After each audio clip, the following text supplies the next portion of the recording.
Good morning, नमस्कार प्यारे साथियों। एसएससी एग्जामपुर परिवार में एक बार फिर से आप सभी लोगों का बहुत बहुत स्वागत है। उम्मीद करता हूं आप सभी लोग बेहतर होंगे, अच्छे होंगे और आपकी तैयारी भी बढ़िया चल रही होगी। जो लोग सेशन के साथ जुड़ चुके हैं वो एक बार कमेंट करके कंफर्म कर दें मेरी आवाज आप तक ठीक से पहुंच पा रही है। एम आई ऑडिबल क्लियरली, जिससे कि सेशन को कंटिन्यू किया जा सके। और आप सभी लोगों को एक बार फिर से रक्षाबंधन की बहुत बहुत शुभकामनाएं। आप सभी बहन भाइयों का प्यार यूं ही बरकरार बना रहे, लगातार आप सभी लोग एंजॉय करते रहें, पढ़ते रहें और अपनी अपनी मंजिलों को प्राप्त करें।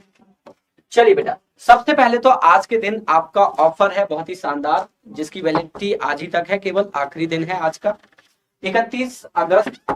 और इससे पहले कल आपने देखा हुआ था कि जो आपका सामान्य अध्ययन जीके जीएस का बहुत ही शानदार नोट्स है, वन लाइनर मात्र 99 में आपको दिया जा रहा है, जिसके लिए किसी भी कूपन कोड की रिक्वायरमेंट नहीं है। बिना किसी कूपन कोड के आप इस बुक या इस नोट्स को प्राप्त कर सकते हैं, जिसमें आपका जीके जीएस का कंप्लीट सॉल्यूशन दिया रखा है। चलिए बेटा, हम अपने सेशन को स्टार्ट करते हैं, जिसमें हम लोग पढ़ रहे थे 1000 महत्वपूर्ण प्रश्न। और उन 1000 महत्वपूर्ण प्रश्नों में हम लोग 144 यानी 144 पर पहुंच चुके हैं। आज हम स्टार्ट करेंगे 145 नंबर से, और 145वां हमारा जो प्रश्न होगा वो क्या होगा ये हम लोग अब देखने वाले हैं। ठीक है बेटा, चलिए तो 144 नंबर क्वेश्चन हमारा कहां पर होगा जरा देखते हैं एक बार। 145, कल तक की क्लास में 144 हो चुके थे।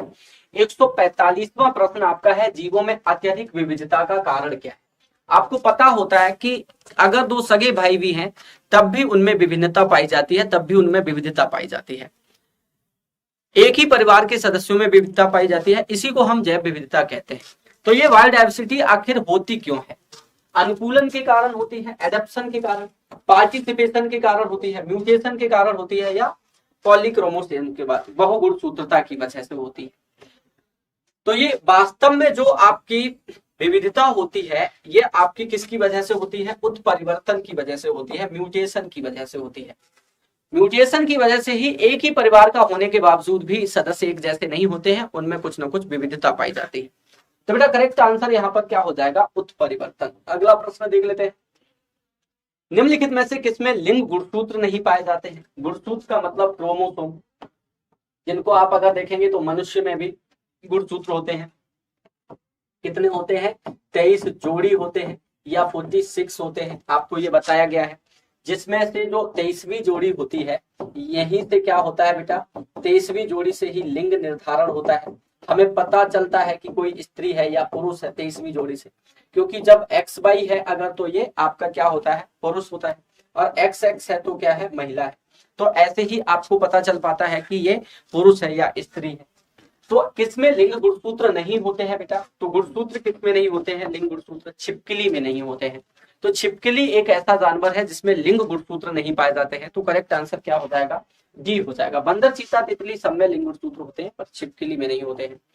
पादप कोशिका जंतु कोशिका से किस प्रकार भिन्न होती है? आप सभी लोगों को बेटा पता होना चाहिए कि एक हमारी पादप कोशिका होती है और एक हमारी जंतु कोशिका होती है। पादप कोशिका और जंतु कोशिका में मुख्य अंतर क्या होता है? तो वो मुख्य अंतर है बेटा कोशिका भित्ति का, सेल वॉल का। अगर हम सेल वॉल की बात करें बेटा, तो सेल वॉल जो है ये पादप कोशिका का बाह्य आवरण होता है। ये क्या होता है बच्चे?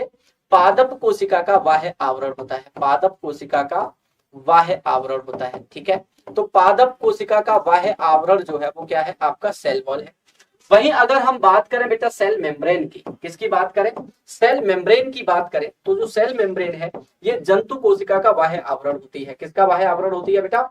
जंतु कोशिका का बाह्य आवरण होती है। तो जो जंतु कोशिका का बाह्य आवरण है वो क्या है बेटा? Cell membrane. ठीक है, ये बात ध्यान रखेंगे।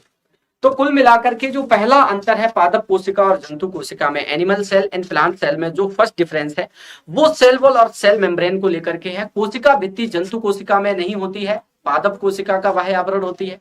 और वहीं अगर सेल मेम्ब्रेन यानी कोशिका झिल्ली की बात करें तो वो जंतु कोशिका में होती है और पादप कोशिका में, दोनों में होती है। ठीक है बेटा, तो यहाँ पर अगर हम कोशिका भित्ति की बात करें, नोट करिए बच्चा, अगर हम कोशिका भित्ति की बात करें, सेल वॉल की बात करें, तो ये केवल किस में होती है बेटा, केवल पादप कोशिका में होती है, ठीक है, केवल पादप कोशिका में होती है। वही अगर हम कोशिका झिल्ली की बात करें, हम केवल झिल्ली लिख रहे हैं, ये दोनों में होती है, मतलब जंतु कोशिका में भी होती है और पादप कोशिका में भी होती है। लेकिन फर्क ये होता है कि जंतु कोशिका का ये बाह्य आवरण बना रही होती है और पादप कोशिका में ये कोशिका भित्ति के अंदर होती है। तो ये बात बेटा ध्यान रखेंगे। बाकी जो आपका माइटोकॉन्ड्रिया है, जीव द्रव्य है और कोशिका केंद्रक है, ये सारे के सारे आपके पाए जाते हैं दोनों कोशिकाओं में, ठीक है। तो यहाँ पर जीव द्रव्य की खोज किसने की है, पुरकिंजे ने की है। पुरकिंजे नाम के वैज्ञानिक हैं जिन्होंने जीव द्रव्य की खोज की है। अल्बर्ट बेंडा ने क्या किया है, माइटोकॉन्ड्रिया की खोज की है, सी बेंडा ने, ठीक है बच्चे। कोशिका केंद्रक की खोज रॉबर्ट ब्राउन ने की है। कुल मिलाकर के आपका करेक्ट आंसर क्या है, कोशिका भित्ति है। जंतु कोशिका में निम्न में से क्या अनुपस्थित होता है, जंतु कोशिका में क्या अनुपस्थित होता है। देखिए अभी जो आपसे पूछा गया कोशिका, पादप कोशिका और जंतु कोशिका में अंतर, सेम वही प्रश्न दोबारा दोहरा दिया गया कि जंतु कोशिका में क्या अनुपस्थित होता है। तो बेटा जंतु कोशिका में क्या अनुपस्थित होता है, सेलुलोज की कोशिका भित्ति। सेलुलोज की कोशिका भित्ति जंतु कोशिका में नहीं पाई जाती है। कोशिका भित्ति आपका किसमें होती है, केवल पादप कोशिका में होती है। किसमें होती है बेटा, केवल पादप कोशिका में होती है। और ये पादप कोशिका का क्या होता है बेटा, बाह्य आवरण होता है। क्या होता है, ये पादप कोशिका का बाह्य आवरण होता है। वही अगर हम बात करें कोशिका झिल्ली की, किसकी बात करें बेटा, कोशिका झिल्ली की बात करें, तो जो हमारी कोशिका झिल्ली है ये दोनों में पाई जाती है। दोनों का मतलब है कि ये जंतु कोशिका में भी पाई जाती है और पादप कोशिका में भी पाई जाती है, ठीक है बेटा। तो जंतु कोशिका और पादप कोशिका दोनों में आपकी जो है वो क्या पाई जाती है, कोशिका झिल्ली पाई जाती है। केंद्रक माइटोकॉन्ड्रिया दोनों में ही होते हैं, तो करेक्ट आंसर सेल वॉल हो जाएगा। अगला प्रश्न देख लेते हैं बेटा, क्या है, जैव कोशिका का कौन सा भाग पावर हाउस कहलाता है। जो हमारी जंतु कोशिका होती है उसका कौन सा भाग पावर हाउस कहलाता है, जल्दी से बेटा आंसर कर देंगे। तो यहाँ पर जो आपका माइटोकॉन्ड्रिया होता है, माइटोकॉन्ड्रिया में क्या होता है बेटा, ऊर्जा का निर्माण होता है। ऊर्जा यहाँ पर बनती है कुल मिलाकर के। कैसे बनती है, ऐसे बनती है कि बेटा यहाँ से एटीपी के जो अणु है वो किस में टूटते हैं, एडीपी में, यानी एमिनो डाइफॉस्फेट में टूटते हैं। और जब कोई भारी नाभिक छोटे नाभिकों में टूटता है तो ऊर्जा निर्मुक्त होती है। तो इससे क्या होता है, यहाँ पर ऊर्जा बनती है। इसीलिए इसको क्या कहते हैं, पावर हाउस कहा जाता है कोशिका का। कोशिका भित्ति और केंद्रक और संपूर्ण कोशिका यहाँ पर नहीं होगा। पावर हाउस किसको कहा जाता है, माइटोकॉन्ड्रिया को कहा जाता है। सी बेंडा और अल्टमैन ने इसकी क्या की थी, खोज की थी। तो अल्टमैन और बेंडा जो है वो इसके खोज करता है। निम्न में से किस कोशिकांग को कोशिका का पावर हाउस कहते हैं, फिर से वही प्रश्न रिपीट हुआ है। माइटोकॉन्ड्रिया को क्या कहते हैं बेटा, कोशिका का पावर हाउस कहते हैं। वही राइबोसोम जो है बेटा, ये क्या होता है, प्रोटीन की फैक्ट्री होता है। राइबोसोम को क्या कहते हैं, प्रोटीन की फैक्ट्री कहते हैं, ठीक है बेटा। तो प्रोटीन की फैक्ट्री किसको कहा जाता है, राइबोसोम को। वहीं अगर हम लाइसोसोम को कहें बेटा, लाइसोसोम को क्या कहते हैं, तो लाइसोसोम जो है वो आत्महत्या की थैली कहलाती है। क्या कहलाती है बेटा, आत्महत्या की थैली, ठीक है, आत्महत्या की थैली कहते हैं। क्योंकि जो लाइसोसोम है ये आपका क्या करता है बेटा, मृत कोशिकाओं को नष्ट करता है। और कई बार मृत कोशिकाओं के साथ साथ जीवित कोशिकाएं भी नष्ट हो जाती हैं, जिससे इसे आत्महत्या की थैली कहा जाता है, ठीक है बच्चे, लाइसोसोम। चलिए बेटा अगला प्रश्न देख लेते हैं। को पचाने के लिए शाकाहारी को लंबी छोटी आंत की आवश्यकता होती है। इनमें से किसको पचाने के लिए लंबी छोटी आंत की आवश्यकता होती है, जल्दी से बेटा आंसर करें। सेल्यूलोज को, कार्बोहाइड्रेट को, प्रोटीन को या क्लोरोप्लास्ट को। तो बेटा यहाँ पर जो सेल्यूलोज है इसको पचाने के लिए जीवों को एक लंबी छोटी आंत की आवश्यकता होती है, क्योंकि ये आसानी से नहीं पचता है। तो बेटा करेक्ट आंसर यहाँ पर क्या होता है, सेल्यूलोज हो जाएगा, बी करेक्ट आंसर हो जाएगा। मानव में भोजन और हवा के लिए सामान्य मार्ग है। भोजन और हवा के लिए सामान्य मार्ग जो हमारा होता है वो क्या होते हैं भाई, वो हमारी ग्रास नली होती है, ठीक है, नसल कैविटी जिसको हम बोलते हैं। तो ये हमारी ग्रास नली होती है जिसमें भोजन और हवा दोनों चीजें जाती है। अगला प्रश्न देख लेते हैं। सूची 1 को सूची 2 से मिलाइए और सूचियों के नीचे दिए गए कूट की सहायता से सही उत्तर का चयन कीजिए। बेटा एक तरफ अनुच्छेद दे रखे हैं सूची 2 में, और एक सूची 1 है जिसमें उन अनुच्छेदों में दिए गए प्रावधान यानी उपबंध दे रखे हैं। अगर हम बात करेंगे ग्राम पंचायतों के गठन की, तो बेटा ग्राम पंचायतों का गठन किसमें है, अनुच्छेद 40 में है, ये बात ध्यान रखना। समान आचार संहिता जो है वो अनुच्छेद 44 में है, ये बात ध्यान रखना। कृषि एवं पशुपालन 48 में है, ये बात ध्यान रखना। न्यायपालिका कार्यपालिका का पृथककरण जो है वो 50 में है। अंतरराष्ट्रीय शांति का निवारण जो है वो अनुच्छेद 51 में है। तो यहाँ पर अगर हम आप देखेंगे करेक्ट आंसर क्या हो जाएगा, तो सबसे पहले तो 5 आएगा, क्योंकि ए का हमारा मिलान किससे हो रहा है, 40 से, यानी 5 में से हो रहा है। उसके बाद बी में क्या है बेटा, 1 आ जाएगा। सी में क्या है बेटा, 2 आ जाएगा। डी में क्या है बेटा, 3 आ जाएगा। और ई में क्या है बेटा, 4 आ जाएगा। तो 5 1 2 3 4 जहां पर भी है वही करेक्ट आंसर माना जाएगा। 5 1 2 3 4, ठीक है बच्चे। 5 1 2 3 4 जो है वो आपका सही विकल्प हो जाएगा। 5 1 2 3 4। सबसे पहले ए में क्या होना चाहिए बेटा, ए में होना चाहिए 5, ठीक है। उसके बाद क्या होना चाहिए, 1, फिर क्या होना चाहिए 2, और फिर क्या होना चाहिए 3, और फिर क्या होना चाहिए 4। इनमें से कोई भी विकल्प मुझे ऐसा नहीं दिख रहा है जो 5 1 2 3 4 करता हो, ठीक है बेटा। 5 1 2 3 4 जैसा कोई विकल्प यहाँ पर नहीं है, A B C D E. तो बेटा एक अलग यहाँ पर विकल्प लिख लेंगे, चाहे इसको ए बना लो, चाहे बी, चाहे सी।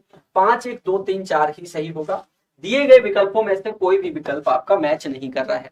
तो करेक्ट आंसर हम किसको मान लेंगे बेटा, करेक्ट आंसर हम मान लेंगे 5 1 2 3 4 को। अगला प्रश्न देखते हैं। महात्मा बुद्ध ने अपना पहला धम्मचक्र प्रवर्तन किस स्थान पर किया था, यहाँ पर बेटा स्थान होगा। महात्मा बुद्ध ने अपना पहला धम्मचक्र प्रवर्तन किस स्थान पर किया था। जल्दी से बच्चे आंसर करेंगे, बहुत ही आसान सा प्रश्न है और आप देख सकते हो कितनी परीक्षाओं में ये पूछा गया है, पूछा जा चुका है। अगर हम महात्मा बुद्ध की बात करेंगे बेटा, तो महात्मा बुद्ध का जो जन्म है वो कब हुआ था, 563 बीसी में हुआ था। कहाँ हुआ था, अगर स्थान की बात करेंगे तो बेटा नेपाल के लुम्बिनी में हुआ था, लुम्बिनी में हुआ था, ठीक है। उसके बाद जब उन्हें ज्ञान प्राप्ति हुई, उसके बाद उन्होंने आकर के सारनाथ में अपना पहला उपदेश दिया। सारनाथ में उन्होंने क्या किया था बेटा, पहला उपदेश दिया था। और जब उन्होंने अपना पहला उपदेश सारनाथ में दिया, तो वही बेटा डियर पार्क यानी मृगदाओं में उन्होंने क्या किया, मृगदाओं में उन्होंने अपना धर्म स्थापित किया। धर्म चक्र प्रवर्तन ये घटना कहलाती है। तो बेटा करेक्ट आंसर क्या हो जाएगा, सारनाथ। सारनाथ में ही उन्होंने क्या किया, सबसे पहले अपने संघ की स्थापना की। जो उनका संघ स्थापित हुआ सारनाथ में, तब उस संघ में बेटा उनका स्त्री और धन का प्रवेश वर्जित था। स्त्री और धन का प्रवेश जो था वो वर्जित था। प्रवेश उन्होंने मना कर रखा था कि स्त्री और धन का प्रवेश नहीं होगा संघ में। लेकिन जो उनका प्रिय शिष्य था, उस प्रिय शिष्य के समझाने पर उन्होंने क्या किया, स्त्रियों के प्रवेश को अनुमति दी। और जब स्त्रियों के प्रवेश को अनुमति मिली तो पहली स्त्री बनी गौतमी जो संघ में शामिल हुई, दूसरी बनी नंदा उनकी बहन, और तीसरी बनी यशोधरा उनकी पत्नी। तो कुल मिलाकर के ये 3 स्त्रियां थी, पहली दूसरी तीसरी, जो संघ में शामिल हुई। ये बात ध्यान रखेंगे। अगला प्रश्न देख लेते हैं, बुद्ध ने अपना पहला उपदेश कहाँ दिया था, ठीक है। तो अभी हमने आपको बताया कि उन्होंने पहला उपदेश सारनाथ में दिया था। 5 ब्राह्मण सन्यासियों को दिया था, ये बात ध्यान रखना। 5 ब्राह्मण सन्यासियों को उन्होंने पहला उपदेश दिया था। और ये बात ध्यान रखना कि उनके प्रथम शिष्य कौन थे बेटा, अगर आपसे पूछा जाए तो उनके प्रथम शिष्यों में तपस्सु और मल्लिक नाम के क्या है, 2 शूद्र बंजारे हैं, तपस्सु और मल्लिक, ठीक है बेटा। तो तपस्सु और मल्लिक उनके 2 शूद्र बंजारे हैं महात्मा बुद्ध के। अगर आप उनके गुरु की बात करोगे तो अलार कलाम का नाम आएगा। अलार कलाम जो है महात्मा बुद्ध के क्या है बेटा, गुरु है। अगर आप बात करोगे किसकी, दूसरे गुरु की, तो रुद्रक रामपुत्र है, रुद्रक रामपुत्र, ठीक है बेटा। तो रुद्रक रामपुत्र जो है वो उनके दूसरे गुरु हैं। तो करेक्ट आंसर क्या हो जाएगा, सारनाथ। फिलहाल अभी आपको थोड़ी देर पहले ही बताया था, इन्हें ज्ञान की प्राप्ति हुई थी कहां पर बेटा, गया में ज्ञान की प्राप्ति हुई थी। और गया में जब उन्हें ज्ञान की प्राप्ति हुई तो बेटा पीपल के वृक्ष के नीचे हुई, निरंजना नदी के किनारे हुई, ठीक है। तो निरंजना नदी के किनारे और पीपल वृक्ष के नीचे उन्हें ज्ञान की प्राप्ति हुई। गया को बेटा क्या कहा गया, बोध गया कहा गया। फिर उसके बाद पीपल के वृक्ष को बेटा क्या कहा गया, तो पीपल के वृक्ष को क्या कहा गया, बोधि वृक्ष कहा गया। क्या कहा गया बेटा, बोधि वृक्ष कहा गया पीपल के वृक्ष को, ठीक है। तो ये निरंजना नदी के तट पर हुआ। तो करेक्ट आंसर क्या हो जाएगा, सारनाथ हो जाएगा। सारनाथ में अपना प्रथम प्रवचन किसने दिया था, तो बेटा सारनाथ में अपना पहला प्रवचन महात्मा बुद्ध ने दिया था। महावीर स्वामी जो है इनका जन्म कब हुआ था, इनका जन्म बेटा 540 बीसी में हुआ था। कहाँ हुआ था बेटा, तो वैशाली में हुआ था। वैशाली के निकट कहाँ हुआ था, तो बेटा कुंजग्राम में हुआ था।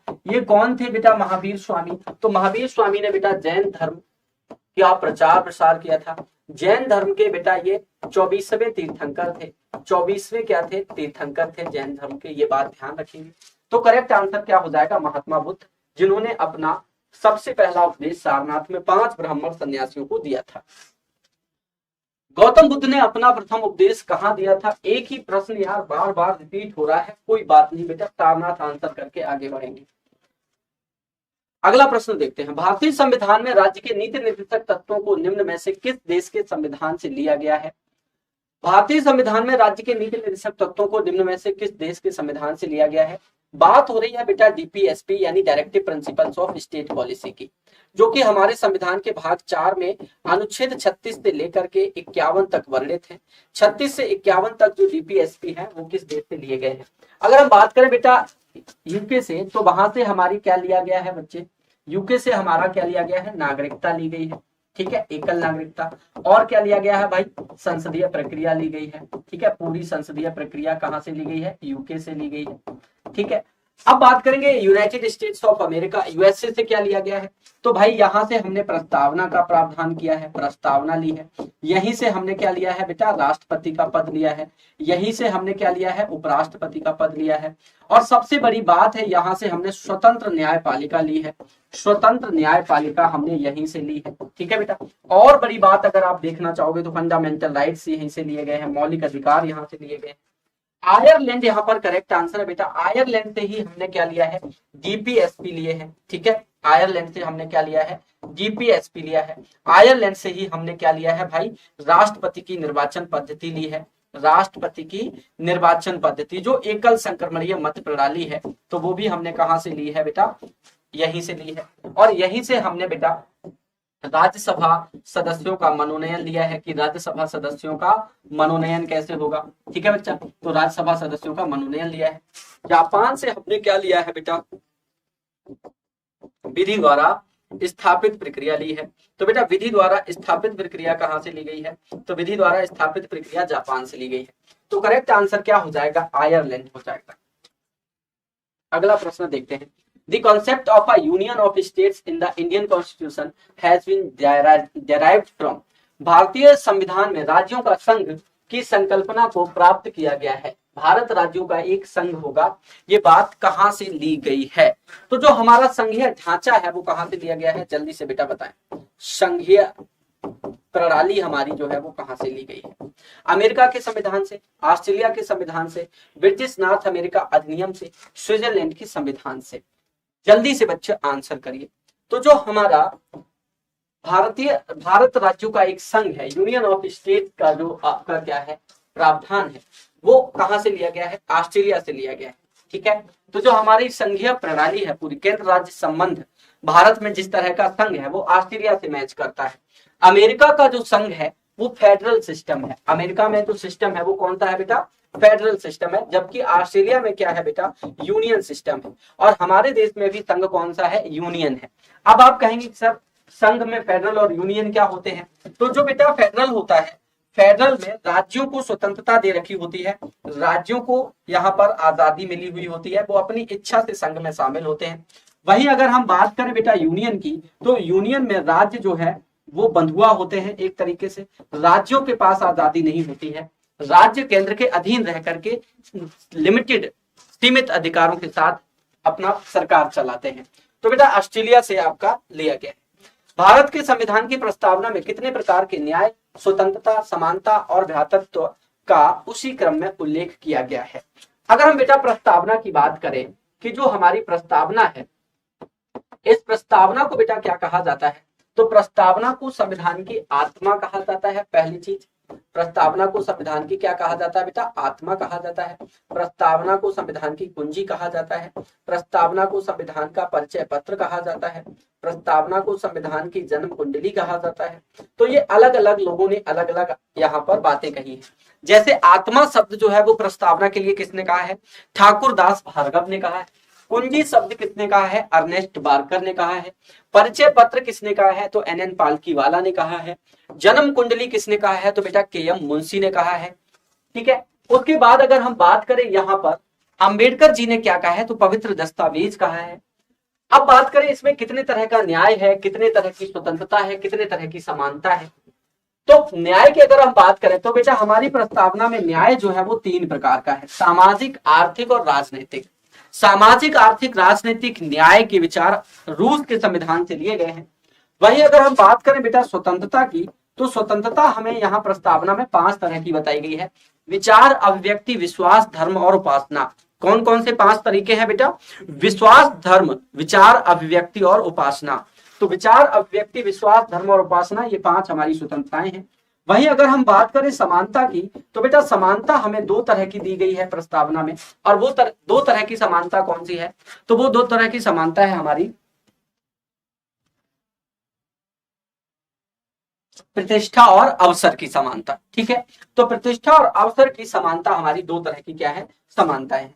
तो 3, 5, 2 तो हो गया। अब लास्ट क्या बचा? 1। तो 3, 5, 2, 1 जो है वो आपका करेक्ट आंसर हो जाएगा। 3 तरह का न्याय, 5 तरह की स्वतंत्रता, 2 तरह की समानता और भाईचारा।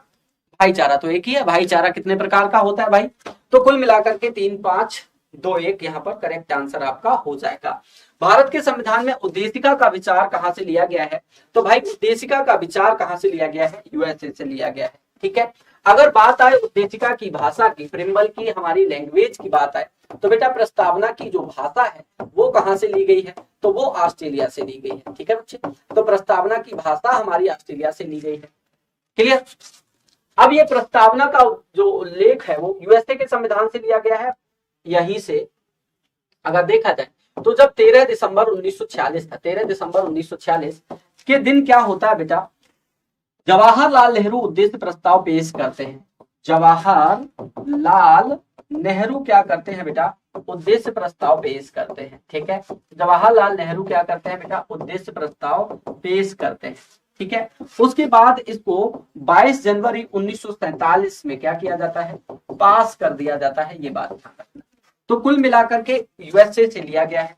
फ्रांस से हमारा गणतंत्रात्मक शासन और भाईचारा लिया गया है। फ्रांस से क्या लिया गया है बच्चा? गणतंत्र लिया गया है और भाईचारा लिया गया है। ठीक है, तो कुल मिलाकर के ये हमारा फ्रांस से लिया गया है। कनाडा से हमारे केंद्र राज्य संबंध लिए गए हैं। केंद्र राज्य संबंध कहाँ से है? कनाडा से है। इटली से हमने कुछ खास नहीं लिया है, तो करेक्ट आंसर यूएसए हो जाएगा। निम्नलिखित में से कौन भारतीय संविधान के अनुसार सुमेलित नहीं है? आंसर करिए बेटा, कौन सा भारतीय संविधान के अनुसार सुमेलित नहीं है? पंचायतें भाग 9, नगर पालिकाएं भाग 9A, सहकारी समितियां 9B, अधिकरण भाग 10। तो बेटा यहां पर कौन सा सुमेलित नहीं है?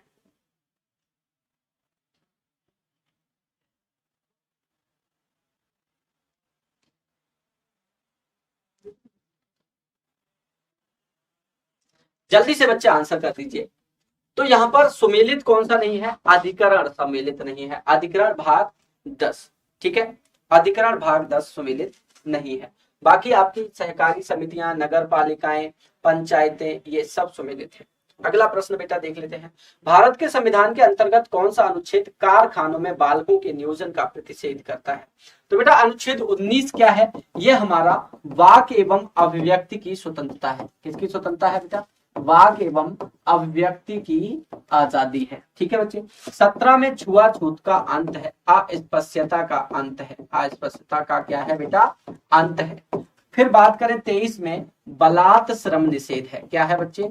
बलात् श्रम निषेध है। तो बलात् श्रम निषेध है किसमें? 23 में। 24 में बेटा क्या है? बाल श्रम निषेध है। बाल श्रम निषेध किसमें है बेटा? 24 में है बाल श्रम। ठीक है, तो कुल मिलाकर के आपका करेक्ट आंसर क्या हो जाएगा?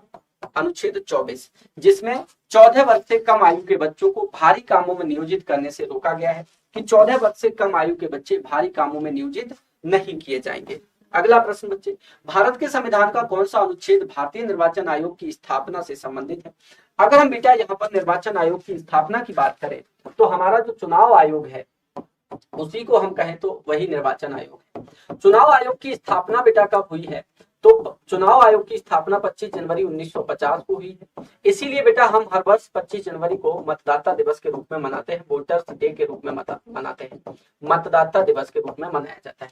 अगर हम बात करें तो बेटा ये हमारा भाग 15 में आता है। भाग 15 में और अनुच्छेद 324 से लेकर के 329 तक क्या है बेटा, 329 तक इसके प्रावधान है। तो 324 जो है वो कहता है कि एक चुनाव आयोग होगा जिसका एक अध्यक्ष होगा, जिसकी नियुक्ति राष्ट्रपति महोदय करेंगे। हमारे पहले चुनाव आयुक्त थे जिनका नाम था सुकुमार सेन। क्या नाम था बेटा, सुकुमार सेन उनका नाम था। तो करेक्ट आंसर यहाँ पर क्या हो जाएगा, ए हो जाएगा। नेक्स्ट देख लेते हैं बेटा, अगला प्रश्न कौन सा है, निम्नलिखित में से कौन सी जोड़ी संस्था और संविधान के अनुच्छेद से सुमेलित है। सबसे पहले बात आ रही है बेटा भारत का सुप्रीम कोर्ट, सर्वोच्च न्यायालय, सुप्रीम कोर्ट ऑफ इंडिया। तो बेटा सुप्रीम कोर्ट ऑफ इंडिया जो है आर्टिकल 124 में है, अनुच्छेद 124 में है, तो ये तो सुमेलित नहीं है। फिर आता है इलेक्शन कमीशन ऑफ इंडिया, ये भाई साहब सुमेलित है, 324 करेक्ट आंसर है यहाँ पर। तो यूनियन पब्लिक सर्विस कमीशन 332 बेटा ये गलत है, लोक सेवा आयोग वाला 332 नहीं, आपका 314 हो जाएगा, 314। बात आती है एडवोकेट जनरल, तो जो हमारा महाधिवक्ता होता है वो अनुच्छेद 351 में नहीं होकर के 165 में होता है। तो यहाँ पर बेटा करेक्ट आंसर जो है वो क्या है हमारा, बी हो जाएगा। भारत का निर्वाचन आयोग अनुच्छेद 324। भारतीय संविधान का अनुच्छेद 249 संबंधित है, 249 संबंधित है राष्ट्रपति के आपातकालीन शक्तियों से। तो बेटा राष्ट्रपति की आपातकालीन जो शक्तियां हैं वो किसमें होती हैं, अनुच्छेद 352, 356 और 360। ठीक है बेटा, ये राष्ट्रपति की आपात शक्तियां हैं। कुल मिलाकर के लोकसभा के विघटन से, तो बेटा लोकसभा का विघटन किसमें है, 85 में है। फिर बात आती है संसद की प्रशासनिक शक्तियों से, ठीक है, तो संसद की प्रशासनिक शक्तियां भी इसमें नहीं है। आखिर है क्या, राज्य सूची के विषय के संबंध में संसद की विधायी शक्तियां। तो बेटा डी यहाँ पर करेक्ट आंसर हो जाएगा। हमारा जो 249 है वो राज्य सूची के विषयों पर संसद को कानून बनाने के संबंध में शक्तियां देता है। तो करेक्ट आंसर क्या हो जाएगा, डी हो जाएगा। चलिए बेटा, आर्थिक योजना किस में सम्मिलित है, हमारा प्लानिंग कमीशन या इकोनॉमिक प्लानिंग किस में सम्मिलित है बेटा। तो जो हमारी केंद्रीय सूची है या फिर स्टेट लिस्ट है या फिर सहसमांगी सूची है या फिर उपयुक्त में से कोई नहीं है, जल्दी से बेटा बताएं आर्थिक योजना किस में आती है, इकोनॉमिक प्लानिंग। तो बेटा आर्थिक योजना हमारा यूनियन लिस्ट का सब्जेक्ट है, किसका है बेटा, यूनियन लिस्ट का। वहीं अगर हम बात करें पुलिस प्रशासन किस में आ जाता है बेटा, पुलिस प्रशासन, तो पुलिस प्रशासन हमारा आ जाता है राज्य सूची में। ठीक है, तो करेक्ट आंसर क्या हो जाएगा यहाँ पर, केंद्रीय सूची। संवर्ती सूची में शिक्षा है, स्वास्थ्य है, सड़क है, ऐसी चीजें आ जाती हैं संवर्ती सूची में। राज्य सूची में इसके अलावा पंचायतें भी हैं, ग्राम पंचायतें राज्य सूची के विषय में आ जाती हैं। या फिर केंद्रीय सूची में अगर हम देखें तो डाक है, ट्रेन है, विदेश मामले हैं, रक्षा है, वो सब केंद्र सूची में आ जाते हैं। तो बेटा करेक्ट आंसर यहाँ पर अलग है। किसी व्यक्ति को एक ही अपराध के लिए एक बार से अधिक अभियोजित या दंडित नहीं किया जाएगा। अपराधों के लिए दोष सिद्ध के संबंध में उपरोक्त संरक्षण किस अनुच्छेद के अंतर्गत दिया गया है। तो बेटा आप सबको पता होना चाहिए कि हमारा अनुच्छेद 20 जो है वो अपराधों के प्रति दोष सिद्ध के संबंध में संरक्षण है, और ये कहता है कि केवल किसी भी व्यक्ति को तभी अपराधी माना जाएगा जब उसने प्रचलित अपराध किया हो, प्रचलित कानून तोड़ा हो। ठीक है, तो प्रचलित कानून तोड़ने पर ही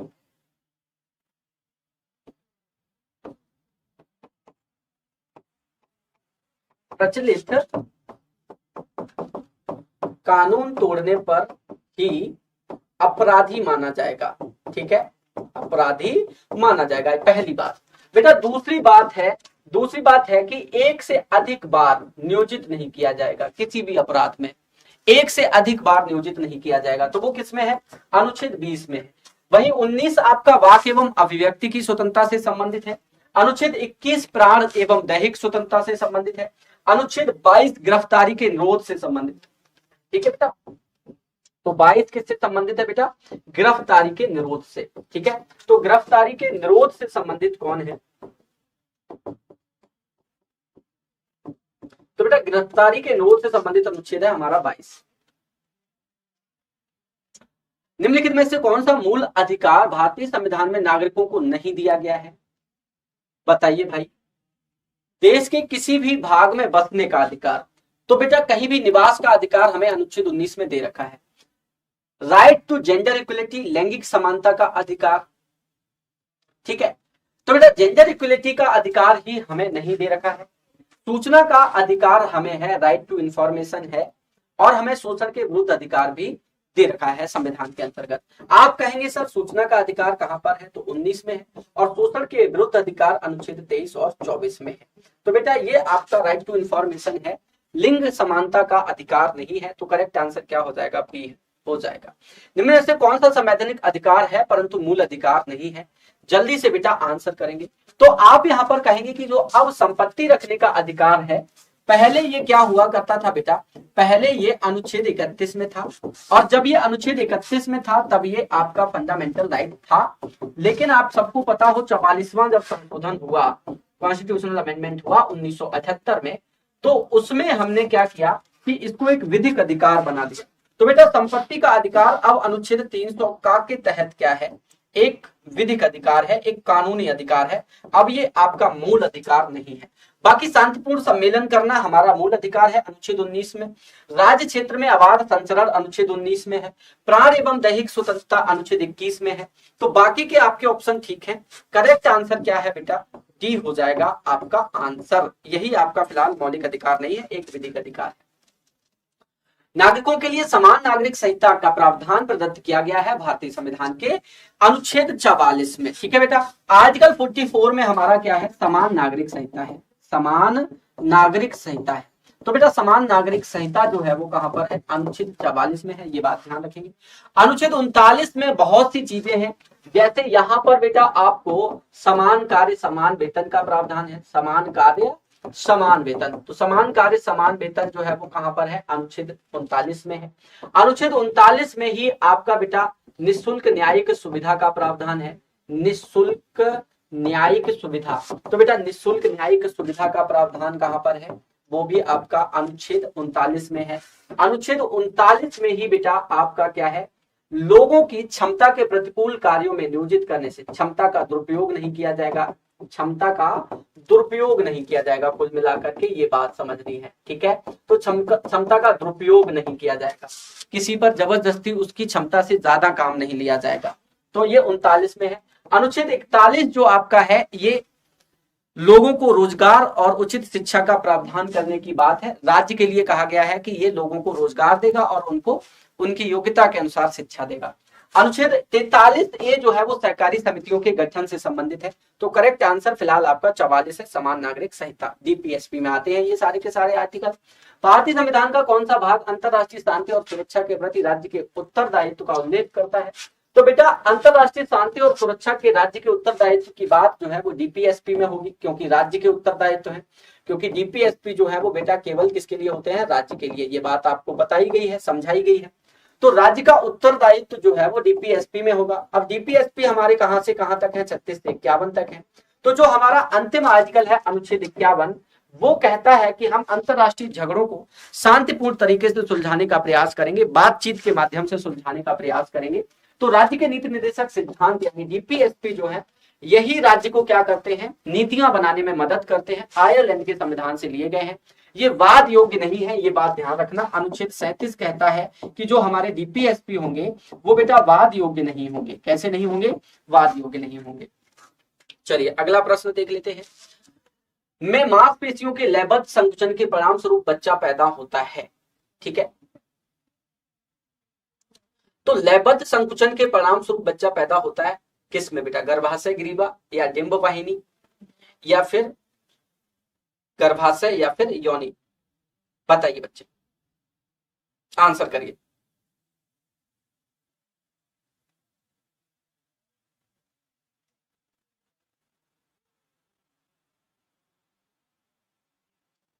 तो बेटा जो यूट्रस होता है, इसमें जब लगातार संकुचन होगा तो उस लगातार संकुचन के बाद ही क्या होता है, बच्चा पैदा होता है। गले के छल्ले मौजूद होते हैं। Rings of are present in neck. गले के जो छल्ले होते हैं वो कहां मौजूद होते हैं, उपास्थियों पर, जोड़ों पर, एरोलर पर, स्नायु पर। तो बेटा नर्व पर क्या होते हैं, छल्ले मौजूद होते हैं। स्नायु करेक्ट आंसर हो जाएगा। लार ग्रंथि एंजाइम स्रावित करती है। तो लार जो है वो ग्रंथि से कौन सा एंजाइम स्रावित होता है, ट्रिप्सिन, लाइपेज, पेप्सिन, एमाइलेज। तो बेटा लार ग्रंथि से लाइपेज एंजाइम जो है वो स्रावित होता है, लाइपेज एंजाइम स्रावित होता है। मानव पाचन तंत्र में पित्त रस का स्राव होता है। पित्त रस कहाँ से निकलता है? लीवर से, ठीक है, पेनक्रियास से, या फिर एब्डोमेन से, उदर से, या स्मॉल इंटेस्टाइन से। तो बेटा कहां से निकलता है? अग्नाशय से पित्त रस निकलता है, पेनक्रियास से। तो बेटा करेक्ट आंसर क्या हो जाएगा? यहां पर डी हो जाएगा। अगला प्रश्न देखते हैं, मानव शरीर में पाचन का अधिकांश भाग किस अंग में संपन्न होता है? तो बेटा मानव शरीर में पाचन का अधिकांश भाग जो है वो हमारा कहां पर संपन्न होता है? बड़ी आंत में, ठीक है, उसके बाद छोटी आंत में जाता है, तो अधिकांश भाग बड़ी आंत में संपन्न हो जाता है। एंजाइम क्या है भाई? तो एंजाइम जो है वो क्या होते हैं? प्रोटीन होते हैं। एंजाइम क्या होते हैं बेटा? प्रोटीन होते हैं। तो करेक्ट आंसर क्या हो जाएगा? सी। रक्त में सफेद रक्त कणिकाएं प्रोटीन हीमोग्लोबिन ले जाते हैं, पोषक तत्वों को ले जाते हैं, शरीर में संक्रमण से बचाते हैं, खून जमने में मदद करते हैं। तो जो बेटा हमारी सफेद रक्त कणिकाएं होती हैं, WBC होती हैं, ये हमारी क्या करती हैं? प्रतिरोधकता बढ़ाती है। क्या करती है बेटा? प्रतिरोधकता बढ़ाती है। और प्रतिरोधकता के कारण क्या होता है? हम ये कहेंगे कि ये शरीर को संक्रमण से बचाते हैं, ठीक है, ये शरीर को क्या करते हैं? Protects the body from infection, ठीक है, तो शरीर को संक्रमण से बचाते हैं। तो करेक्ट आंसर क्या हो जाएगा? सी हो जाएगा। आंतरिक गति निर्धारक मानव शरीर के निम्नलिखित अंगों में से कहां स्थिर होता है? आंतरिक गति निर्धारक मानव शरीर के निम्नलिखित अंगों में से कहां स्थिर होता है? दिमाग में, दिल में, गुर्दे में, यकृत में। यानी कि जो हमारे शरीर की आंतरिक क्रियाएं होती हैं उनकी गति को नियंत्रित करने के लिए कहां पर अंग जो है वो पाया जाता है? तो वो कहां होता है भाई? पूरे शरीर का नियंत्रण किसके अंदर होता है? माइंड में होता है, दिमाग में होता है। तो बेटा माइंड हो जाएगा करेक्ट आंसर। AB और O खून प्रणाली का आविष्कार किसने किया था? तो इनमें से बच्चे कार्ल लैंड स्टीनर है जिन्होंने रक्त वर्ग की खोज की थी। किसकी खोज की थी बेटा? रक्त वर्ग की खोज की थी। किसने? कार्ल लैंड स्टीनर ने, ठीक है।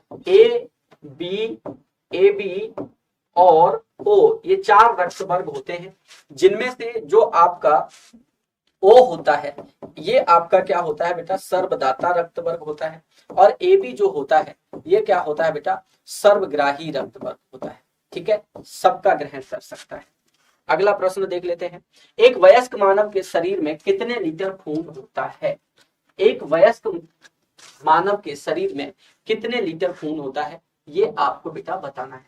3, 4, 5, 6।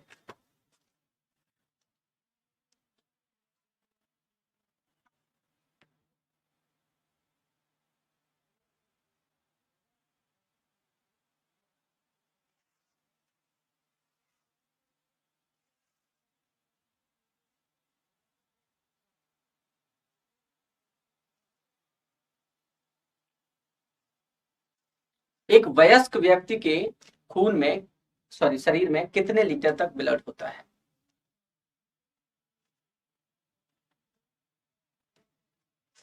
तो बेटा 5 से 6 लीटर होता है। तो यहाँ पर 5 नॉर्मली लिख दो, वयस्क के लिए 5 लीटर हो जाएगा। निम्नलिखित में से कौन सा हृदय के कार्य को अधिक उपयुक्त रूप से बताता है?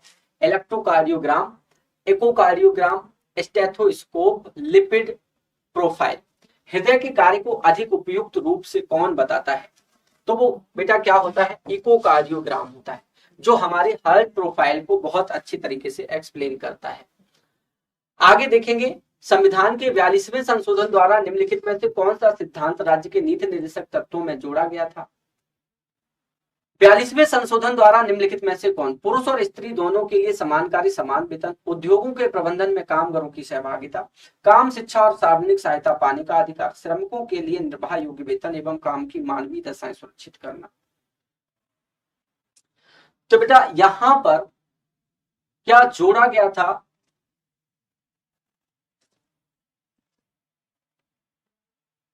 बयालीसवें संशोधन द्वारा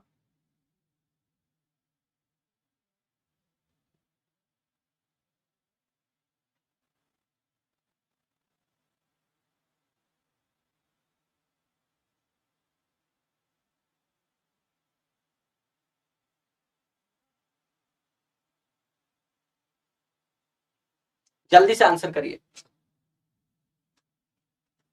तो बेटा यहां पर करेक्ट आंसर हो जाएगा काम की न्यायोचित दशाएं, श्रमिकों के लिए निर्वाह योग्य वेतन एवं मानवीय दशाएं सुरक्षित करना।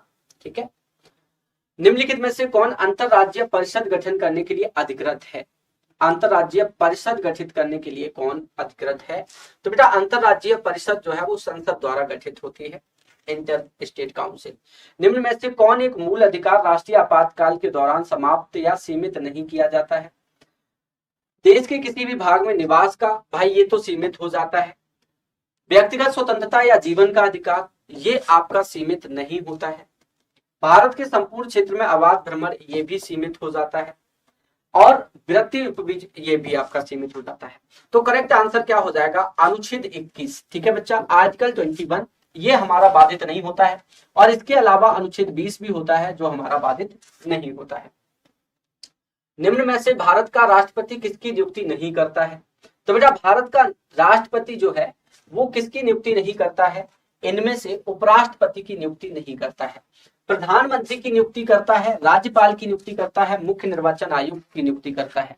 इन सब की नियुक्ति राष्ट्रपति करता है, लेकिन उपराष्ट्रपति की नियुक्ति नहीं करता है, क्योंकि उपराष्ट्रपति का क्या होता है बेटा? चुनाव होता है।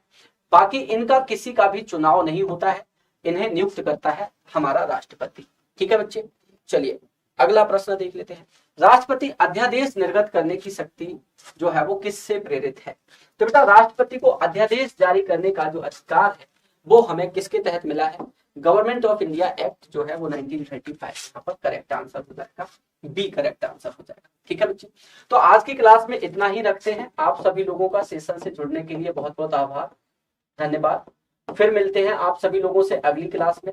सेशन को बेटा लाइक जरूर कर दें और शेयर कर दें। ठीक है, चलिए बेटा जुड़े रहे एग्जामपुर परिवार के साथ, अपना ख्याल रखें। धन्यवाद, जय हिंद साथियों।